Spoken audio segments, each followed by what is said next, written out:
What if the most powerful manifestation tool isn't something you do while you're awake, but something you do while you're asleep? Are you ready to discover how to program your subconscious for success, financial freedom, and a life beyond your wildest imagination, simply by changing your pre-sleep routine? We're diving deep into the revolutionary concept of sleep manifesting and how you can engineer your dream life literally overnight. We explore how to consciously engineer desired realities by subtly influencing the subconscious during sleep, leveraging Neville Goddard's core principles. This involves specific pre-sleep mental techniques and affirmations to impress the subconscious with our ideal, financial, and life scenarios, effectively manifesting wealth and a rich life through the power of assumption even while dreaming. My friend, come closer and settle into this space with me. Let the world outside, the noise, the bills, the frantic pace of your daily obligations simply fade into the background. For the next few moments, there is nothing you need to do and nowhere you need to be. We are here to discuss the most profound secret of your existence, the power of your own imagination, specifically as it prepares to enter the gateway of sleep. Beyond conscious control, your nightly superpower. You have been taught to believe that sleep is merely a biological necessity, a time for the body to repair its tissues and for the brain to clear its fog. But I want to suggest to you a much more radical truth. Sleep is the door through which the conscious, three-dimensional mind enters the sanctuary of the subconscious. It is the nightly marriage between your objective self and your divine self. Every night you perform a ritual, whether you are aware of it or not. You are seeding your future. You see, the subconscious mind does not argue. It does not possess a sense of humor, nor does it understand someday. It only knows now, and it only knows yes. Whatever you take with you into the state of sleep is the command you give to the engine of creation. Why is it that your dreams often feel random? Or why does your life seem to repeat the same patterns of just enough or not quite? It is the great paradox of the sleeping state. Your dreams aren't just random firings of a tired brain. They are the fertile ground where your deepest held convictions grow. If you go to bed as a struggling person, rehearsing the day's frustrations, counting the money you don't have, or worrying about the conversation you didn't have, you are impressing that identity upon the subconscious. You are literally telling the universe, this is who I am and I wish to remain this way. The paradox is that you have been using your greatest superpower, your nightly subconscious receptivity against yourself. You have been engineering a life of lack while you sleep, simply by the default of your mood as you drift off. But imagine for a moment what happens when we change that input. When you realize that the 20 minutes before you lose consciousness are more valuable than the 16 hours you spend awake, everything changes. You are no longer a victim of your circumstances. You become the conscious engineer of your destiny. I know there is a part of you that seeks to understand the how. You live in a world that prizes logic. Let us satisfy that part of your mind so it may rest and allow the spirit to work. Modern science is finally catching up to what the ancient wisdom has always known. As you lay your head upon the pillow, your brain waves begin to slow.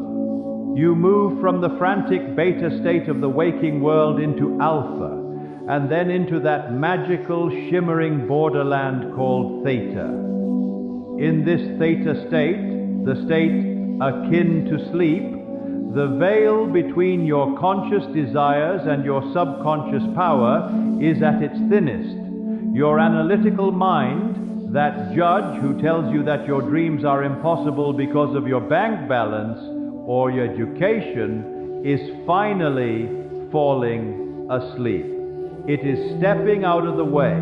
This is not woo-woo, as the skeptics might say. This is the peak of neuroplasticity. When you hold a feeling in this state, you are bypassing the critical factor of your brain. You are writing code directly onto the hard drive of your reality. While your body rests, your subconscious is working with the intensity of 1,000 suns to bridge the gap between your imagination and your physical world. It is organizing coincidences, orchestrating lucky breaks, and shifting your very biology to match the version of you that is already wealthy, already loved, and already free. You are not the first to discover this, though you may be the first in your circles to use it with such intention. Throughout history, the most luminous minds, the explorers, the titans of industry, the master creators, have used this nightly phenomenon, often without having the words to describe it. They didn't just work hard during the day, they lived their success in the silence of their own hearts before they closed their eyes. They fell asleep in the consciousness of being the person they desired to be. They didn't wait for the money to feel rich. They felt the richness, and the money had no choice but to follow. They understood that the nightly superpower is the ability to ignore the evidence of the senses. When you are in your bed, the world of shadows, the physical world is gone. You are in a void of infinite possibility.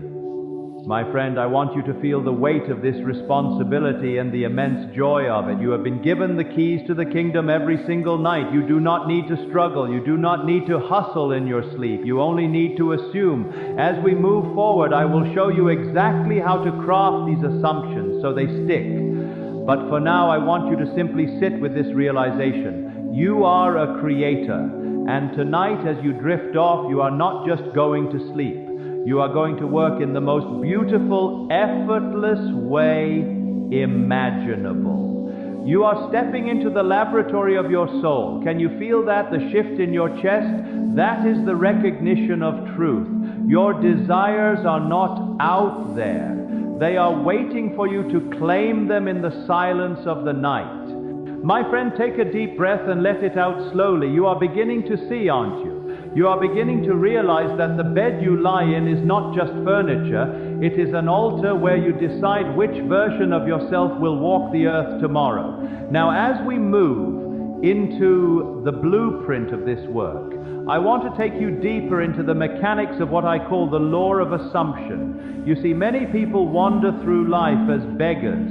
They pray to a God outside themselves, or they wish upon stars, or they use affirmations like a desperate plea.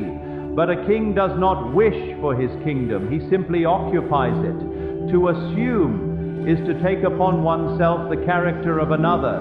Tonight we are not going to ask for wealth or health. We are going to move into the house of that reality and lock the door behind us. I have often said that feeling is the secret, but let us be very clear about what feeling means in the silence of the night. It is not necessarily a frantic emotional high or a state of excitement. In fact, excitement often implies that what you want is new or surprising, which suggests it wasn't yours to begin with. The feeling I want you to cultivate as you drift off is the feeling of naturalness. Think of something you already possess. Perhaps the shoes on your feet or the roof over your head.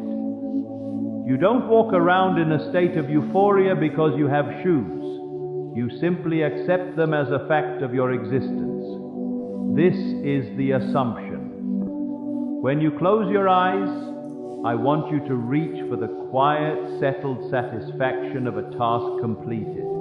If you were already the person you desire to be, if that bank balance was already a reality, how would you breathe? How would your head rest on the pillow? There is a profound curiosity here, isn't there?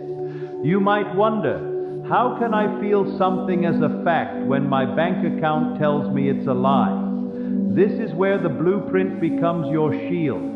You must understand that your subconscious does not care about what your eyes see. It only cares about what your heart feels as true. In the state of sleep, you have the ultimate advantage because the eyes are closed. The lie of the outer world is temporarily silenced. You are free to assume the truth of your inner world. This is why I often tell my students, forget affirmations, do this instead. Most people use affirmations as a way to convince themselves of something they don't believe. They stand in front of a mirror and say, I am rich, while their subconscious is whispering, no, you're not. And this is exhausting. This creates a friction, a split aim that cancels out the manifestation. When you use the sleep state blueprint, we bypass this struggle entirely. You aren't trying to convince your conscious mind. You are whispering directly to the sleeper within. Instead of a long list of affirmations, we use what I call a short pregnant phrase, a phrase that implies the desire is already fulfilled. Imagine, as you are falling asleep, you repeat the words, isn't it wonderful? Or simply, thank you. Do you see the curiosity in that? When you say thank you, what does it imply? It implies that a gift has already been received. Your subconscious hears thank you and immediately begins to look for the reason for the gratitude. It assumes the event has already happened. You are not affirming a future event, you are assuming a completed one. You aren't fighting the old story, you are simply ignoring it until it withers away for lack of attention. There is a guardian at the gate of your mind. During the day, this guardian is hypervigilant. He is the logic, the reason, the common sense that keeps you safe in your current limitations. But as you enter the state akin to sleep, this guardian grows drowsy. He drops his spear. He begins to nod off. This is your moment. This is when you slip past the gates and enter the inner courtyard of the subconscious. I want you to be curious about this transition. Tonight, pay attention to that moment when you are no longer fully awake but not yet fully asleep. It's a hazy, dreamy, floaty feeling. In this blueprint, that is the most sacred time of the day. If you can hold the image of your wish fulfilled, not as something that will happen, but as something that is happening, you have won the battle. Why? Because the subconscious mind is the womb of creation. It receives the seed, your assumption, and it must give birth to it. It has no choice. It is a law as fixed as the law of gravity. If you impress the feeling of I am wealthy upon the subconscious as you drift into sleep, the subconscious must find a way to project that state into your three-dimensional world. Let us look at how this translates into the world of dollars and cents, for I know many of you seek the freedom that wealth provides. I once knew a man who was deeply in debt. Every night he went to bed with the weight of that debt on his chest. He was engineering more debt every time he closed his eyes, because his last conscious thought was, I owe. I told him to change his blueprint. I asked him to imagine, just as he was drifting off, that he was holding a letter. In his mind's eye, he didn't read the letter. He simply felt the texture of the paper and focused on the signature at the bottom of a paid-in-full receipt. He did this until he could feel the relief, that deep soul-level sigh of it is finished. He didn't know how it would happen. He didn't try to figure out the way. Curiosity is your friend here, but don't let it turn into how-to anxiety. Your only job is the what. The how belongs to the subconscious. Within 3 weeks, a series of accidental events occurred. A forgotten investment, a sudden promotion, a legal settlement, and his debt was wiped clean. Was it magic? No. It was the law of assumption. He changed the nightly blueprint and the building of his life had to follow the new design. As we conclude this chapter of the blueprint, I want you to feel encouraged. You are not a victim of your past. You are not defined by your current bank balance. You are only defined by the I am you take with you into sleep. I want you to be curious today. Spend your waking hours not in struggle but in anticipation. Think to yourself, I wonder how my subconscious will surprise me tomorrow because of the seed I plant tonight. This curiosity keeps you in a state of expectancy. When you expect a guest to arrive at your home, you keep the lights on and the door unlocked. When you expect your manifestation to appear, you keep your inner world unlocked to new possibilities. Tonight, don't just go to bed, occupy your throne. Wrap yourself in the feeling of your success like it's the finest silk blanket. Let the warmth of that done deal seep into your bones. As you lose consciousness, let your last thought be one of quiet triumph. You are engineering a masterpiece, one night at a time. And the best part? The most difficult work you have to do is simply to relax and feel good. My friend, we have discussed the power of your subconscious and the blueprint of assumption. But now we must talk about the labor of love. You see, a gardener does not simply believe in a harvest, he prepares the soil. To engineer your dream life, you must treat the hour before sleep as the most sacred appointment on your calendar. This is the pre-sleep power hour. I want you to approach this with a sense of playful curiosity. Do not view this as a chore or a technique you must master to get what you want. Instead, view it as an artist entering his studio. The world outside is dark, the door is locked, and for the next 60 minutes, you are the absolute sovereign of your reality. Most people spend their final hour of the day in a state of unconscious consumption. They scroll through the news, witnessing the chaos of the world. They watch dramas that trigger stress, or they replay the day's grievances in a mental loop. By doing this, they are effectively ordering more of the same from the kitchen of the universe. We are going to do something different. We are going to implement a ritual of conscious engineering. The first step in your power hour is the disconnect. At least 30 minutes before you intend to sleep, put away the glowing screens. These devices keep your brain in that frantic beta state we discussed. They are the voices of the world, and we are interested only in the voice of the I am. As you prepare your body, perhaps with a warm bath or a glass of water, start to whisper to yourself that the day is done. The 3D world has had its time. Now you are moving into the 4D world, the world of imagination, where all things are possible. Begin to cultivate a sense of mystery. Ask yourself, what if my dreams were actually more real than the room I'm standing in? This curiosity softens the ego and prepares the subconscious to receive your instructions. Now we come to the heart of the engineering, the creation of your dream scenario. I do not want you to visualize a long, complicated movie. The subconscious mind is best impressed by a short, vivid, looping scene that implies the fulfillment of your desire. If you want financial freedom, do not visualize the money itself. Money is just paper. Instead, visualize the result of having that money. Perhaps it is the feeling of a heavy gold fountain pen in your hand as you sign a contract for your dream home. Perhaps it is the sight of a specific balance on your phone followed by a deep physical sigh of relief. The sensory anchor technique. To make this assumption stick, we must use the senses of the inner man. Touch, can you feel the cold grain of the granite countertop in your new kitchen? Sound, can you hear the voice of a loved one saying, "I'm so proud of how far you've come"? Sight, can you see the paid stamp on a document that used to cause you fear? Choose one short scene, no longer than 10 or 15 seconds. As you lie in bed, begin to play this scene in your mind. Do not watch yourself as if you are on a movie screen. That is wishful thinking. You must be in the scene. You must see through your own eyes, hear with your own ears, and touch with your own hands.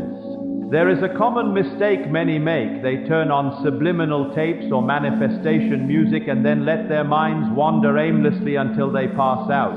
While music can be a beautiful tool to set the mood, it cannot replace the active will. You are the engineer, not the passenger. As you loop your scene, you will find your mind trying to wander. It might start thinking about what you need to do tomorrow or a mistake you made today. Gently, without judgment, bring it back. This is active mental rehearsal time. Each time you return to the scene, add more sensory detail, make it more solid. The curiosity here is fascinating. Notice how as you repeat the scene, it starts to take on a life of its own. It begins to feel fleshy.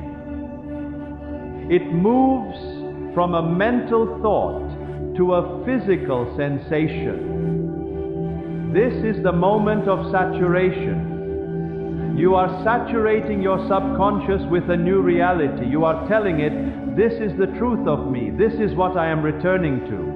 I often spoke of the state akin to sleep, or SATS. This is that narrow bridge where you are physically immobilized but still mentally conscious.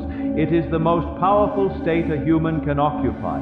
In this state, your imagination is sovereign. As you feel your body becoming heavy, as the I of the body begins to fade, keep your short scene looping. This is not a struggle. It should be as effortless as breathing. You are not trying to make it happen. You are simply experiencing it happening. I want you to feel the curiosity of the transition. There is a moment where the mental image becomes real.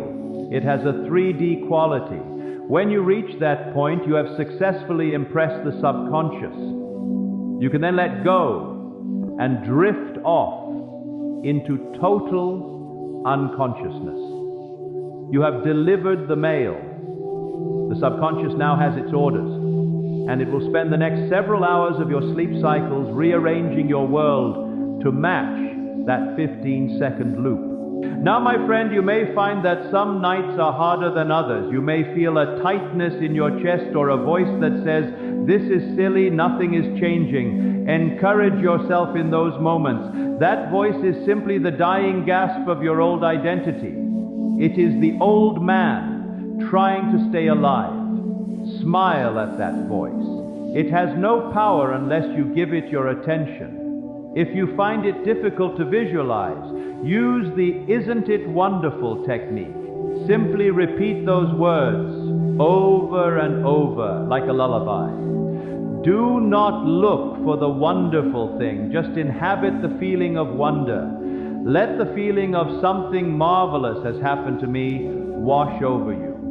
The subconscious will take that feeling and find the appropriate financial or personal events to justify it. By the time you reach the end of this Chapter 3 ritual, you should no longer feel like a person trying to manifest wealth. You should feel like a person who is wealthy and is simply tired and ready for a good night's rest. The curiosity you should carry into your dreams is this: I wonder how my world will shift tomorrow to accommodate this truth. You are not hoping for a change, you are expecting it, much like you expect the sun to rise. You have engineered the dream. Now, you simply allow the dream to engineer your life. My friend, you are doing a wonderful work. Most people live their whole lives without ever realizing they have a steering wheel for their subconscious. You have found yours. Tonight, as you practice this ritual, do so with a light heart. The heavier the desire, the harder it is to manifest. The lighter and more natural it feels, the faster it appears in your world. Go into the silence now. The power hour awaits. Your dream scenario is ready to be filmed in the studio of your soul. My friend, the sun has risen. You open your eyes, and for a fleeting moment there is a stillness, a quiet gap before the memory of your old life rushes back to greet you. This moment is the most critical transition of your day.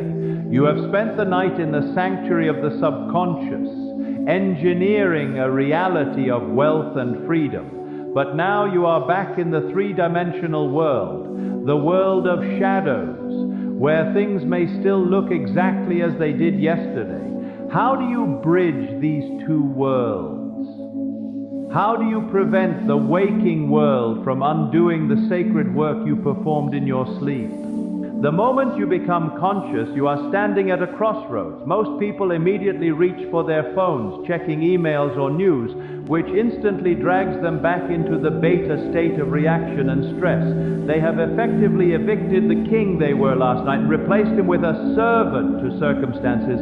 I want you to practice a different ritual. In those first 5 minutes, do not move your body. Keep your eyes closed if you can. Reach back into the feeling you had just before you fell asleep. Recall that short looping scene of your wish fulfilled. Ask yourself with a sense of gentle curiosity, how would I feel right now if the dream I had last night was a solid physical fact?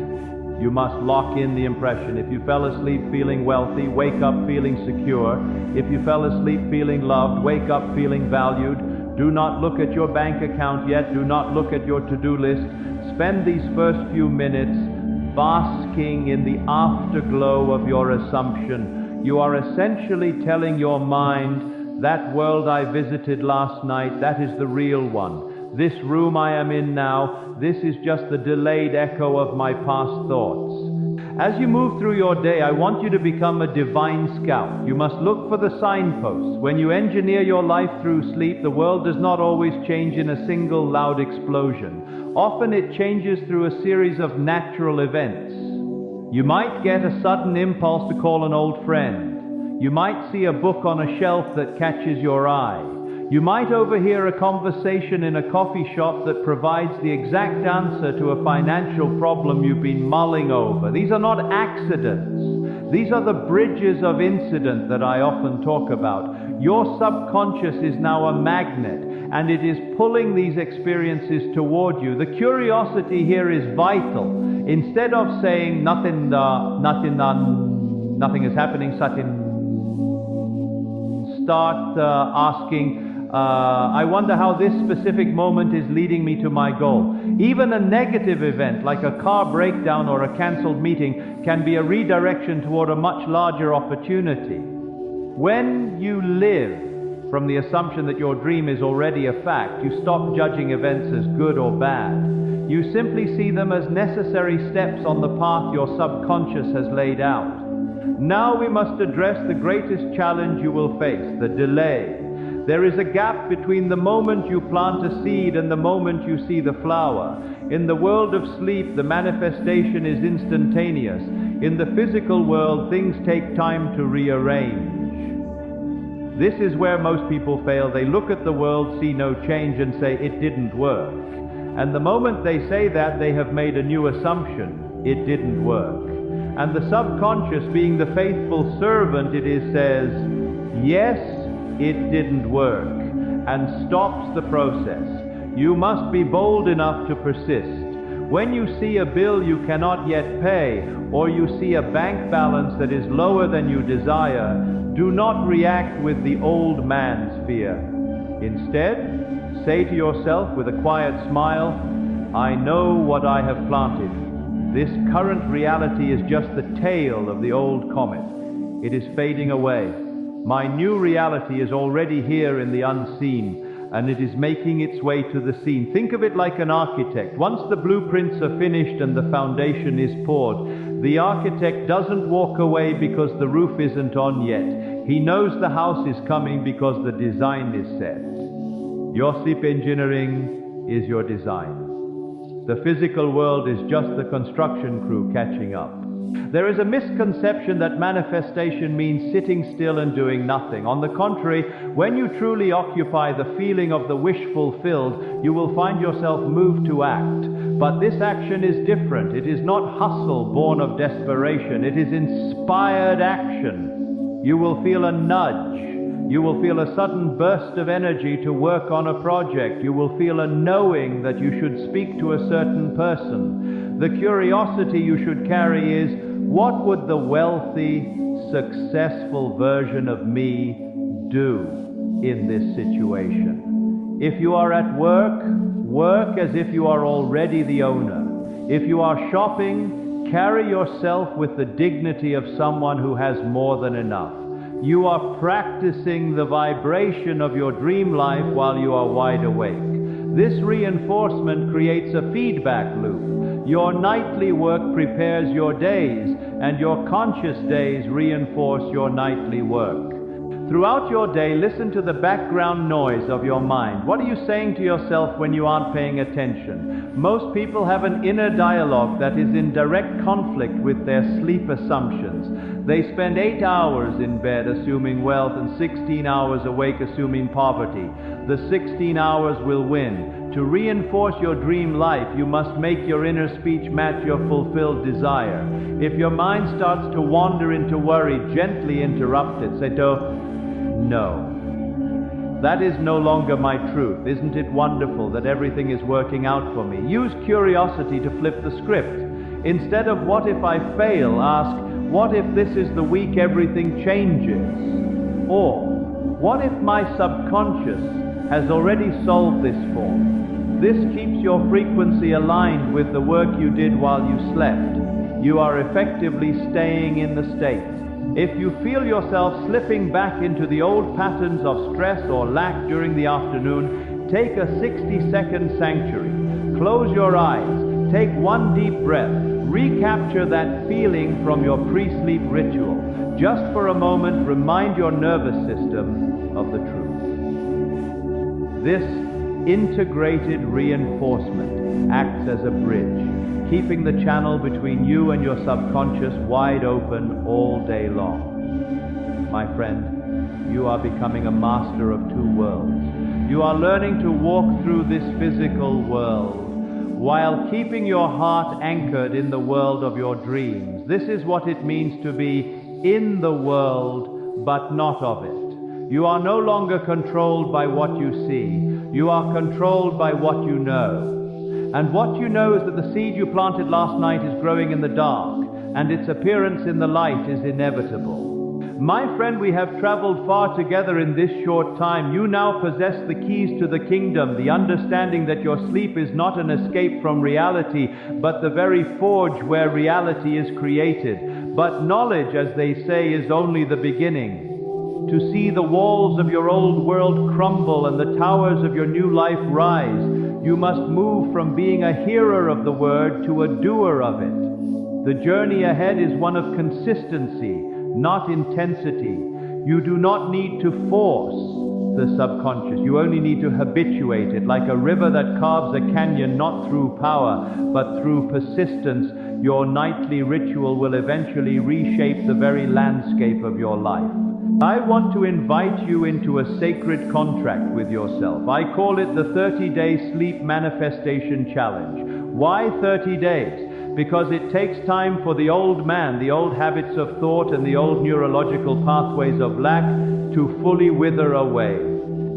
For the next 30 days, your primary job is to protect your pre-sleep state with the ferocity of a lion. The routine. The purge. Every evening, 30 minutes before bed, declare the end of the day. Mentally put down every problem. If you must, write them on a piece of paper and say, I am entrusting these to my higher self to resolve while I sleep. The scene. Spend 5 minutes in the state akin to sleep looping your 10-second scene. Remember, sight, sound, and most importantly, the touch. The lullaby. As you drift off, repeat your short, pregnant phrase. Thank you, it is done. Isn't it wonderful? The tracking. Keep a notebook by your bed. In the morning, do not look for the money in your bank account. Look for the signposts. Did you have a vivid dream? Did you wake up with a new idea? Did you feel a strange sense of peace? Write these down. These are the ripples of your manifestation appearing in the water. Do not skip a night, even if you are tired, even if you have had a bad day, especially if you have had a bad day. That is when the soil needs the most care. Curiosity is your anchor here. I wonder what day 15 will look like. I wonder how my feeling of wealth will have evolved by day 30. As you embark on this journey, be aware that the mind is a creature of habit. It will try to pull you back. Let us address the common weeds that might grow in your garden. The pitfall of skepticism. There will be mornings when you wake up and the 3D world looks particularly cold. Your analytical mind will say, you're just lying to yourself. You're still in the same room with the same problems. The remedy. Smile at the skeptic. Say, thank you for trying to protect me, but I am now operating under a new law. Remember, the world you see is a past reflection. Judging your manifestation by your current circumstances is like looking at a star that died 1,000,000 years ago and thinking it is still there. Your truth is what you felt in the silence of the night. You will be tempted to try and figure out the math. How will I get the money? Who will give it to me? Do I need a new job? The remedy. This curiosity is misplaced. The how is the province of the subconscious. It has ways and means you know not of. When you try to figure out the how, you're actually expressing doubt. You're saying, I don't see a way, so there must not be one. Stop. Go back to the what. Go back to the feeling of the paid in full receipt or the handshake of success. Let the how be a surprise. The pitfall of inconsistency. You might do this for 3 nights, see no change, and give up. The remedy. Think of the Chinese bamboo tree. You water it for years and see nothing. Then in the 5th year it grows 80 feet in 6 weeks. Was it the 5th year that did it? No, it was the 4 years of watering when nothing was visible. Every night you spend in the feeling of wealth is a bucket of water on your bamboo. Do not stop watering. The difference between those who manifest miracles and those who stay stuck is simply the persistency of the assumption. You must be like the actor who is so committed to his role that he doesn't drop character even when the cameras stop rolling. You are no longer trying to be wealthy. You are a wealthy person who is currently navigating a world that is catching up to your status. I encourage you to join a community of like-minded souls. Share your small wins. When you celebrate a small synchronicity, like finding $1 on the street or getting a free coffee, you are telling your subconscious, yes, more of this. I am noticing the evidence. This builds the momentum. My friend, as we conclude this conversation, I want you to feel a deep sense of empowerment. You are not a small, insignificant speck in a cold universe. You are the very center of your own world. You are the dreamer who is dreaming the dream of your life into existence. Tonight, when you lay your head down, do not do so with a heavy heart. Do so with the quiet, smug satisfaction of someone who has already won. You have engineered the dream. You have impressed the law. You have assumed the throne. Go now into the silence. The world is waiting for you to wake up as the person you have always known you were meant to be. I will be right here, in the spirit of this work, cheering you on as you bridge the gap between your inner world and your outer reality. One night, one assumption, one feeling at a time. Your dream life isn't coming, it is here. Now go to sleep and live it.